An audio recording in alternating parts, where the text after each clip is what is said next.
This is episode number 149 of the Guns Magazine podcast.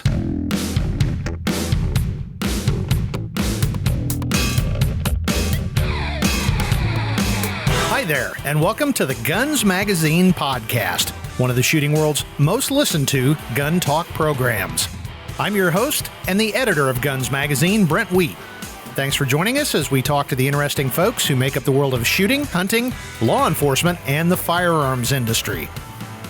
First, before we get started, I'd like to ask you to take a second and subscribe to the podcast while I share a few words about our sponsor, 1791 Gunleather. Centuries ago, the original patriots of this country fought and died for the promises they protected in the Constitution.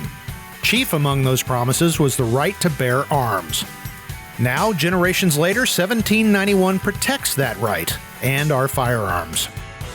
Makers of the 2020 Holster of the Year, every 1791 holster is a mastery of craft and function, customizable to any firearm you require. 1791 Gunleather provides quality and service in the way only an American company can. Please visit 1791gunleather.com for more information. Today's episode is a fun one. I'm chatting with Roy Huntington as we talk about those guns you don't want to admit you own, something I'm calling POS Guns.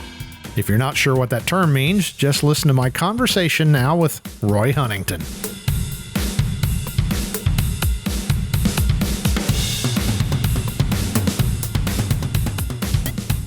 Well, good afternoon, Roy. Good afternoon, sir. How are you this fine day in September? Well, this interrupted some shooting I was doing off my back deck, I'll have you know. I feel awful about that. I know, so I had to just put everything on hold, and the guns are all looked at me sadly and said, what is what? But I knew if any topic would get you fired up and get you in off the range, it would be today's topic, which is what I'm calling POS guns. And if there's one or two people out there that don't know what POS means, it stands for piece of stuff, shall we say. It's not point of service. It's point of sale, or, it's guns that are using, I'll try to avoid the scatological references, but they are pieces of defecant, shall we say. That's a common term. Rhymes with it. Yes, exactly. And the reason this is a topic is because we get letters pretty regularly from folks saying, I could only afford this particular gun, and are they worth it at all, or can we carry them, or what's your thoughts on them? And I thought we've kind of touched on this a little bit, but let's make a whole show devoted to this idea. So I'll start out with I think I've told the story several times on the podcast, is when I was a baby cop many years ago, the only gun I could afford that was before they issued backup guns. I carried a Jennings 22. And, it's made from cast zinc-inium or something like that. And it didn't feed very well, but it was the only gun I could afford at the time, So that's my big problem, is if it truly is the only gun you can afford, you can save your insulin money, you can, find quarters in the couch. But if that's the only gun you can afford, I think we both agree, rule number one of a gunfight is have a gun. But having said that, some of these guns aren't necessarily completely fulfill the idea of being a gun. Would you agree? Well, at least with one of those guns, you more than likely will get one shot. The first shot. Yeah. As a matter of fact, when Ayub wrote up a shooting one time outside of a Walmart, and the hero went in and, was attacked and shot the bad guy. And there was another citizen there who backed him up. And the guy had a Jennings. And so apparently he carried it with an empty chamber, and he never got a shot off because, according to Moss's story, he racked the slide to chamber the round and it jammed. Really? I can't imagine such a thing would ever happen. And I always thought those guns made out of old beer cans were a good idea, but I guess not. Well, that's the thing. Most of these we're talking about aren't even still around anymore, which is arguably maybe a good thing. But you will certainly find them in the used market, especially the pawn shop market.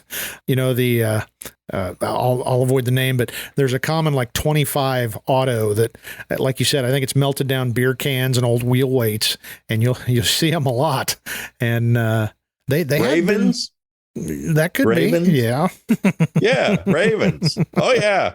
Yeah, I always liked the nickel-plated one with like pink pearlized plastic grips. That's exactly. I wasn't thinking about the pink grips, but I was thinking about that chintzy, low-grade chrome plating.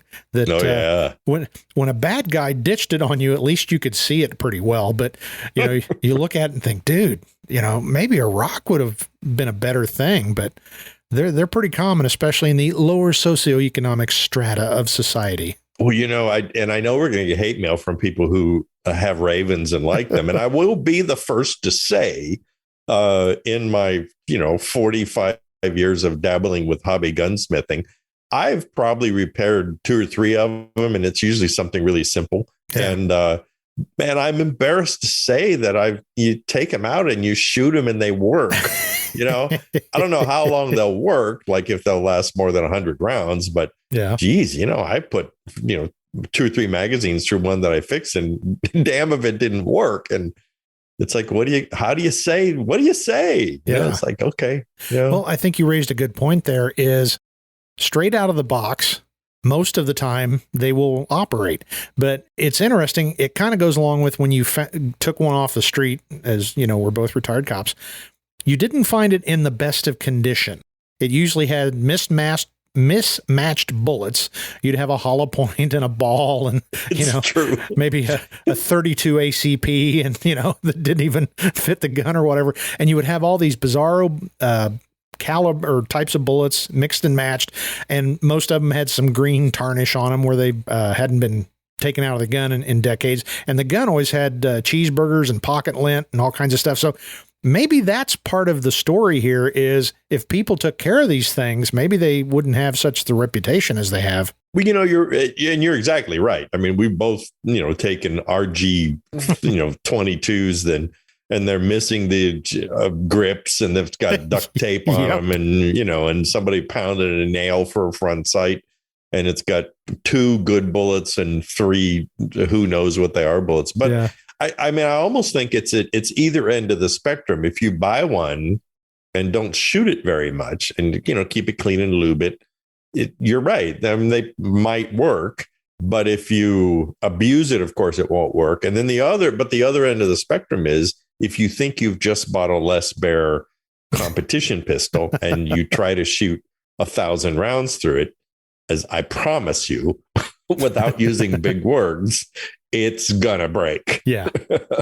Well, I kind of use the analogy of, say, Harbor Freight. That's a well-known national company. They sell low-end tools. And I own a lot of Harbor Freight stuff. And what I found is it'll work for stuff you use once a year, one time.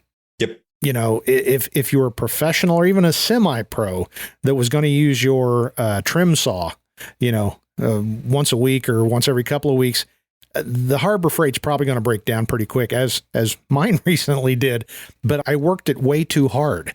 So that's part of the equation too. If you think you're going to take your Lorson out to gun sight, and even though you lube it and keep it clean, it's probably going to fail after many boxes of ammunition. So I guess it's keep it in perspective and understand what it is and what it isn't. That's very funny because I know Harbor Tools has I think it's a 1-year guarantee when you buy those kind of things. Mm-hmm. And I was talking to a contractor the other day. He's a friend of mine, and I have noticed he had a 2 or 3 Harbor Freight, like a chop saw, and really, and a skill saw and something like that. And I said, why on earth do you what? And he said, oh, it's easy. He said, let's say I'm building a house. I use this until it breaks or blows up. On my way home, I swap it for a brand new one. I use it till it breaks. He says it only takes me a month or 2. That's funny. Wow. So maybe if in the old days, RG and Lorson and Raven and all that, if they had a thing to where a 1-year guarantee, so if you wore it out in a year, you could trade it in and get a new one. Yeah. Of course, you wouldn't find out until you're maybe in the middle of the gunfight. No, that's true. Time out. I had a gun. It was made in Germany. I think it was Weihrauch with a W, like Weihrauch. And they imported them. They were single action 22s, looked like a Ruger single six, except it was, cast zinc and mystery metal cylinder and, plastic grips. And they imported them. I think it was called a Liberty Arms. Yes. That's what it was. Yeah. And so my dad bought it. And, I was, 12 or 13 years old. So I was gun crazy kid. And I found a low slung cowboy fast draw holster at a garage sale for $1 of lawnmower money. So I proceeded to dry fire and draw that gun 10 gazillion times, over the next 6 months or so until it went tink. And, and so it broke, the innards broke. And so then I took it apart. And of course, then other things broke when I took it apart, and then we threw it away. Is that the gun that it was basically like a rivet that held the cylinder in and you had to remove it? Kind of like a single action army type thing, but it was just a rivet. Yeah, pretty much. Yep. That was it. I mean, I remember when I was working on it, I realized that the hammer was bent slightly, which probably came that way. And so I put it in the vise and I tapped it and I actually bent the hammer back over. And I remember vividly that as it bent, I remember thinking, wow, that's pretty soft steel for a hammer. And, and I've seen them since then. And of course, if they've been dry fired or shot at all, the sear surfaces are all peened over, So, but, let's broach a topic, though, which is there are modern inexpensive guns. Absolutely. I mean, and I'll say one, High Point. We've written about them. I've shot them, and they're affordable, but they're decently made. They have a guarantee and they have a proven track record. Right. So yeah, it's not a $10,000 engraved, something, but I think if people shop, you can actually buy some affordable reliability in today's world. And so, there's that one. And I'm trying to think of another one off the top of my head and I can't really, but you can, a lot of the imported guns, the Turkish guns and the Croatian guns and stuff like that, Tisas, I think it is. I mean, there's some, I was amazed at some of the guns I've gotten over my desk here to shoot, that were MSRP $300. And good Lord, they work great. They were decently made.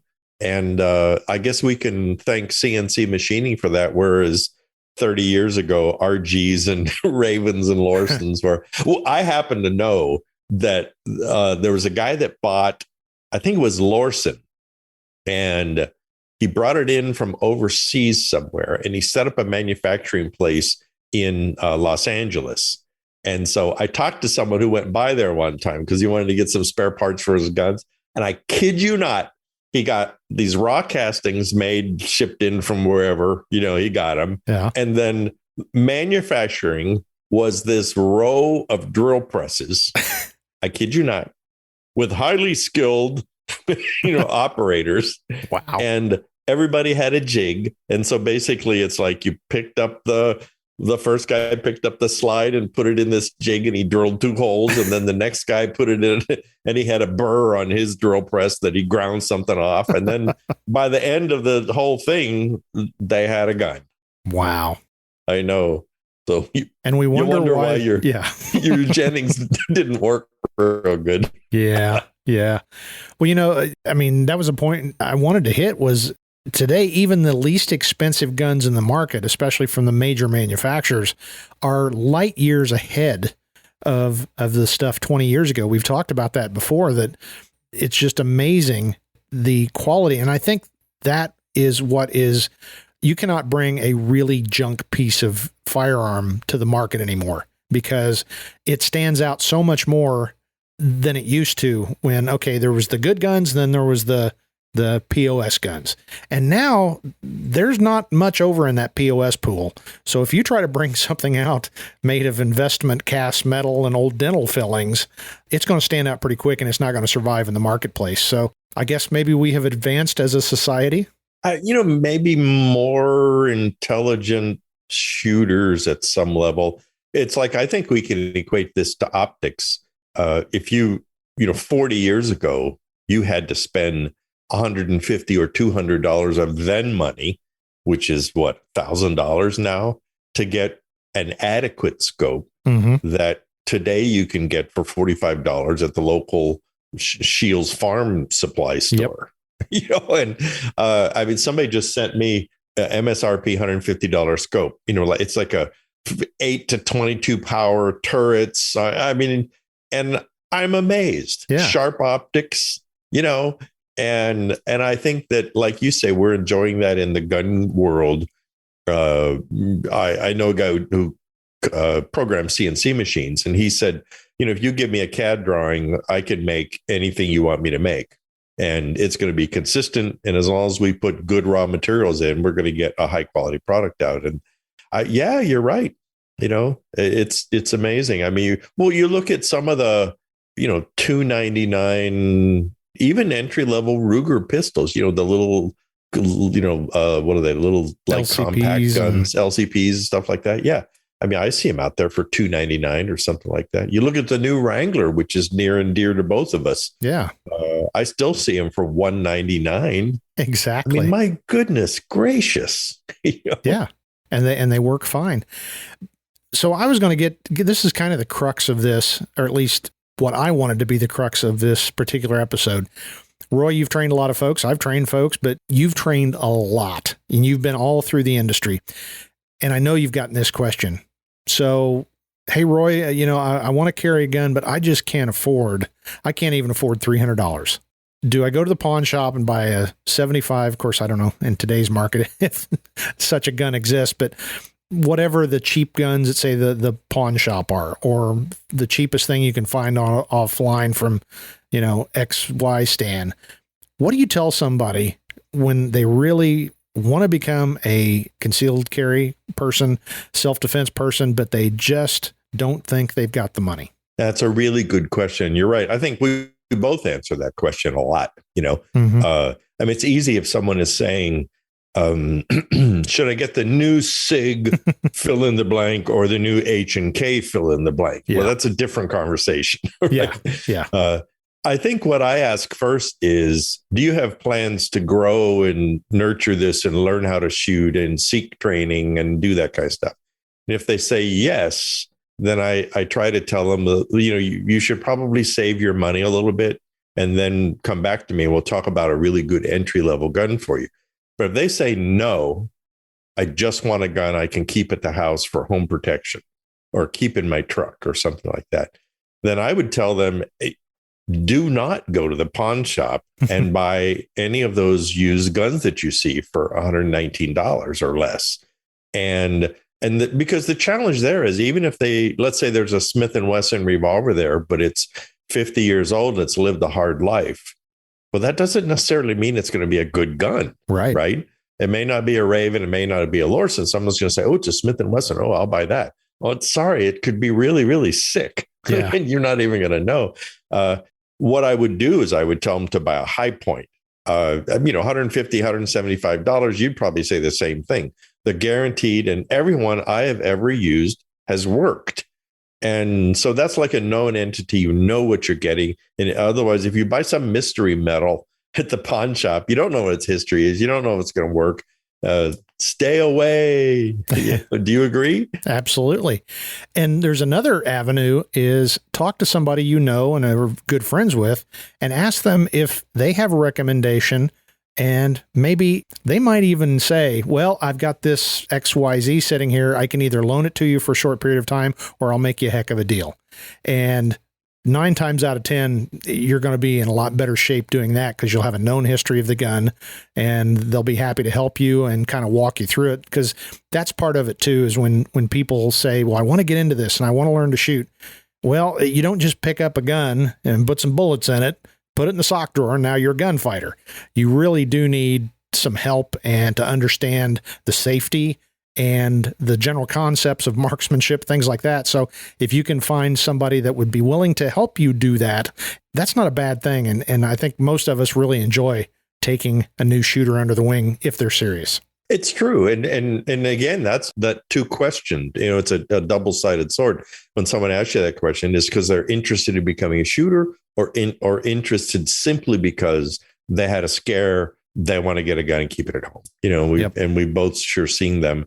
I remember when I was a policeman, there was an elderly lady, someone in her 80s, and she had a H&R 32 top break revolver with 6 shots in it that her husband had loaded for her, like in the 19 teens, Wow. And so there was a serial rapist going around. This was in the 70s. And so he broke into her house, had her on the ground. She reached up to the next to her and got this revolver out of the drawer there, had never fired it or anything, right? Her husband was long dead. It was amazing. So she held it up next to his head and she started pulling the trigger. And there was one live round that went off. Oh my. Yeah. And I remember because we went to the morgue and we looked at this miscreant, and sure enough, right near his temple, he had this little 32 caliber hole. Wow.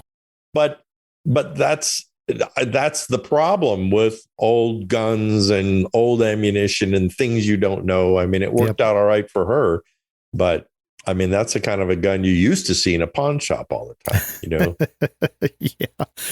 As we were sitting here talking about all this, and even when we were getting ready for it, I was sitting here trying to think of all the guns that I've owned, that I guess what I should have said is the guns that I was embarrassed to own. That's a good way to describe it. Yeah. It's like not ones you pull them out and say, "Hey, Bill, look at this gun I've got."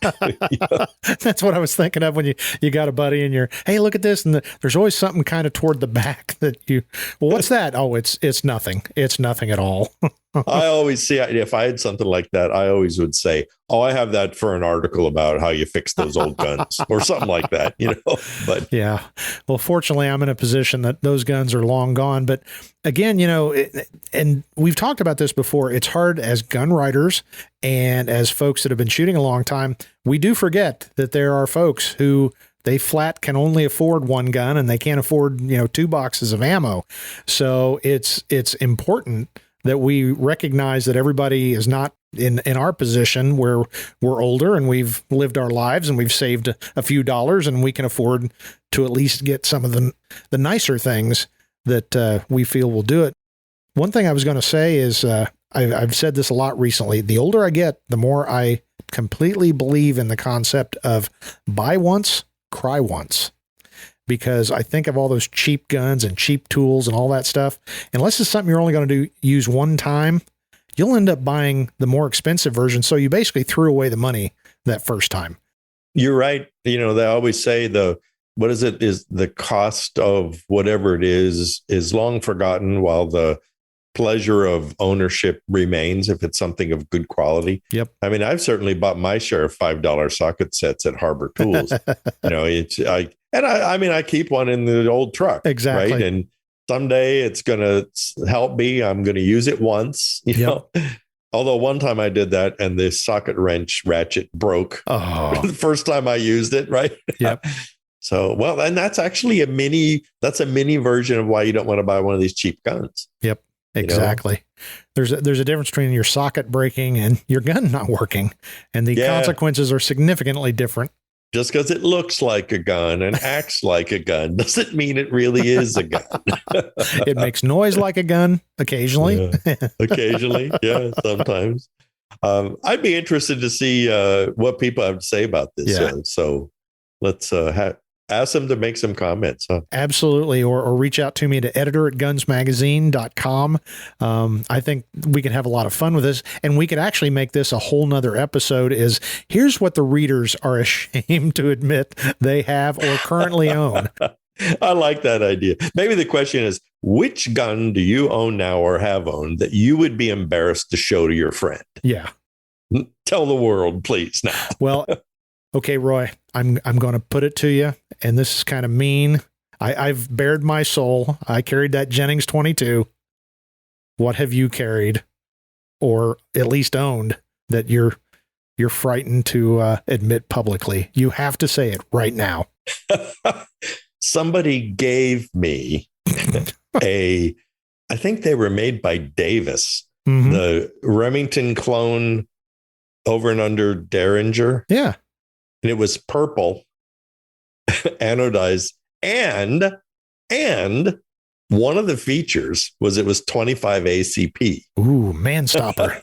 A man and stopper. So I know. So I thanked him. I said, thank you, because I happen to have a shoebox full of 25 ACP ammunition that I scammed somewhere. I don't remember, just loose, junk.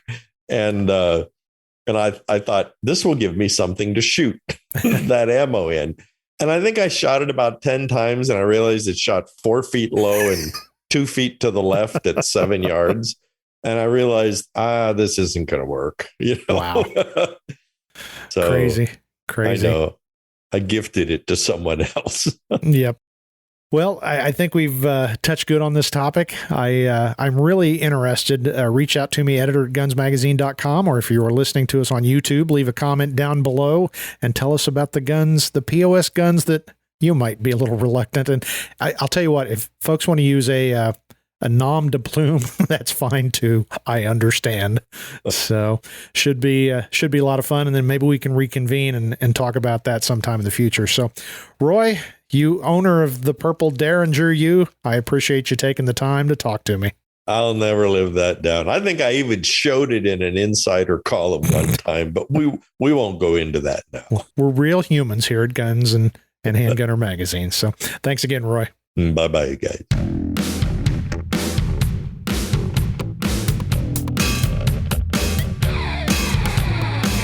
It's always a hoot yakking with Roy, and like I said, please share with us the guns you're a little embarrassed to own, or maybe you're proud of them. Either way, share it. If you enjoyed this episode, you might also check out these other episodes with Roy, such as episode number 122, entitled "The Gun is Pure Fun," as we talk about the inexpensive Ruger Wrangler. For more insight on buying a used gun, check out episode number 124 on buying a used revolver. And finally, check out episode number 145, titled "From My Cold, Dead Hands, the Last Rifle You'll Ever Give Up." If there's a topic you want to hear, someone you'd like us to interview, or you want to share your thoughts about things, please drop me a line at editor@gunsmagazine.com. As always, you can find us on your favorite podcast directory, YouTube, and at gunsmagazine.com. I'd also like to remind you to subscribe so you don't miss out on any of our great episodes. And while you're online, don't forget to check out our great sister publications, American Handgunner Magazine at AmericanHandgunner.com, AmericanCop.com, and our numerous special editions available for sale on our websites and at Amazon. Right now, the hot ticket is the DIY Guns Home Gunsmithing Projects, number 30. Well, that's it for this episode of the Guns Magazine podcast. For the entire staff at FMG Publications, I'm Guns Magazine editor Brent Wheat. Now get out there and get shooting.